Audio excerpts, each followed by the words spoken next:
and I've lost a fortune 3 times. Well, a fortune for me, not a fortune for other people, but it was a fortune for me. And I thought, how could that happen again? And I worked it out years ago that it's the law. The law is not run correctly. And I thought, what could you do? And the simple answer is put everything on the internet. It is so easy to fix. It is so easy to fix. Now, I'll give you a bit of an example, seeing I've started on it. I followed the McGee case, the hit and run McGee, because it was put on with the Royal Commission, it was on the internet. And I thought, oh, well, this is classic, my idea. Put it on the internet. And I corresponded with James, the Commissioner. Every time I saw something here in England that had happened about 12 hours earlier in Adelaide, if I saw something that I thought was worth commenting on, I'd send him down an email. And my name is in amongst the people that put submissions in. You can see it if you have a look at the report.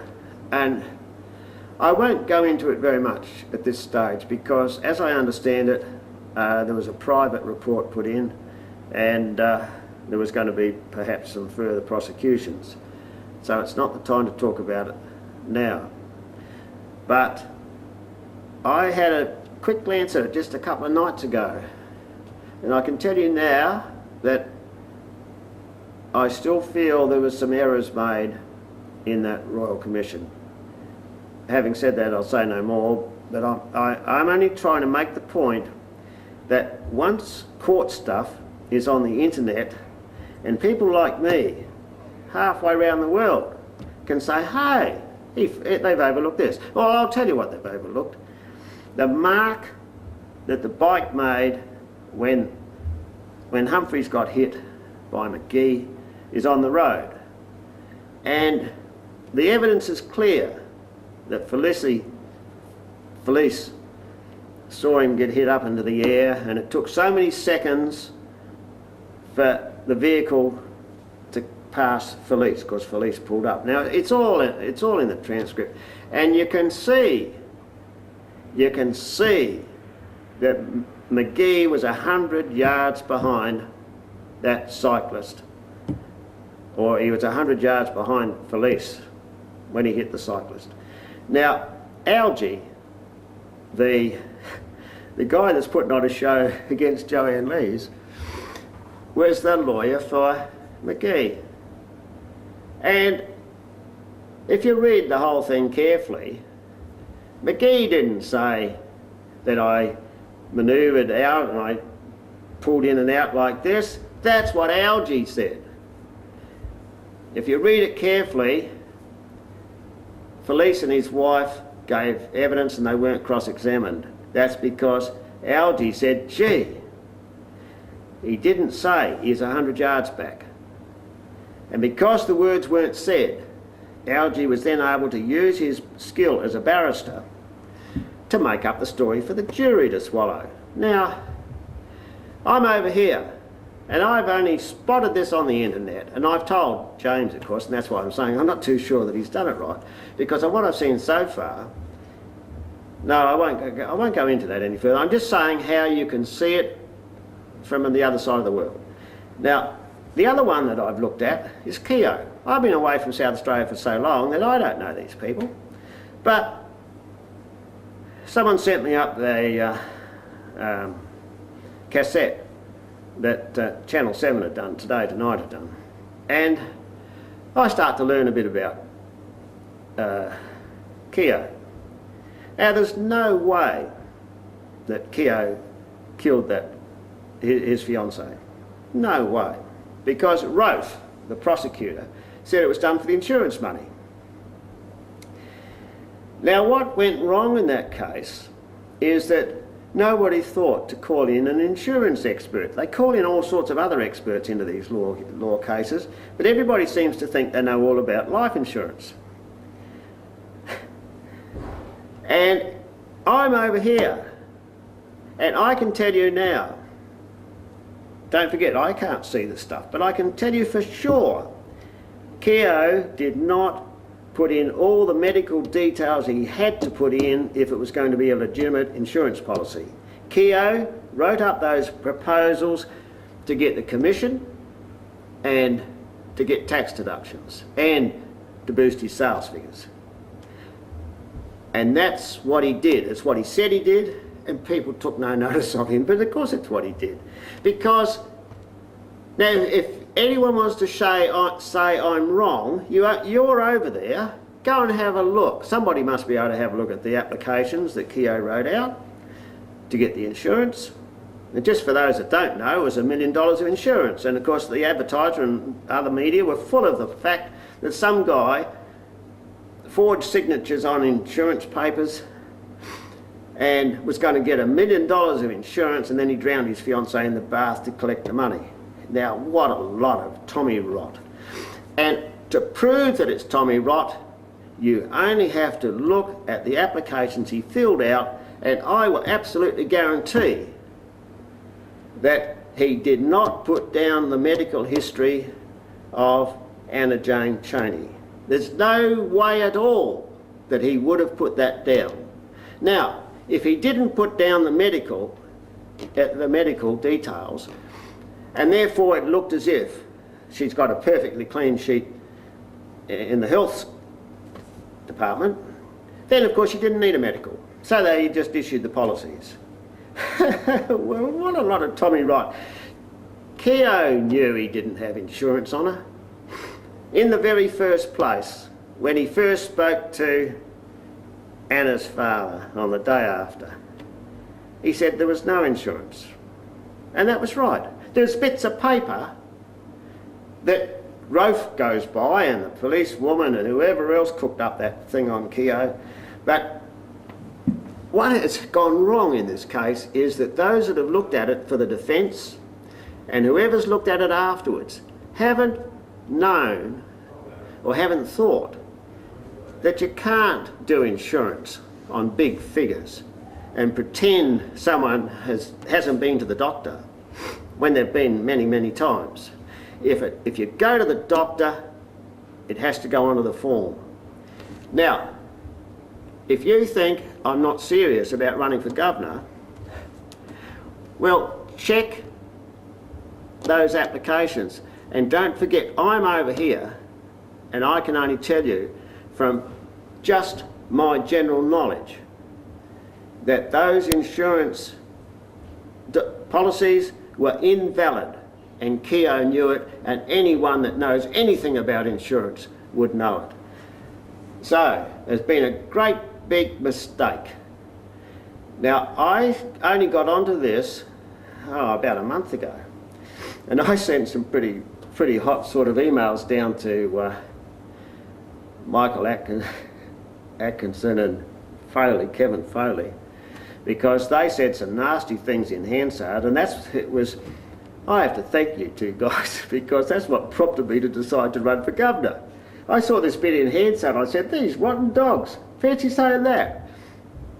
And somehow or other I read something else on the South Australian website, and I saw that Roma Mitchell was 78 when she became the governor, and I thought, oh, here's a job for me.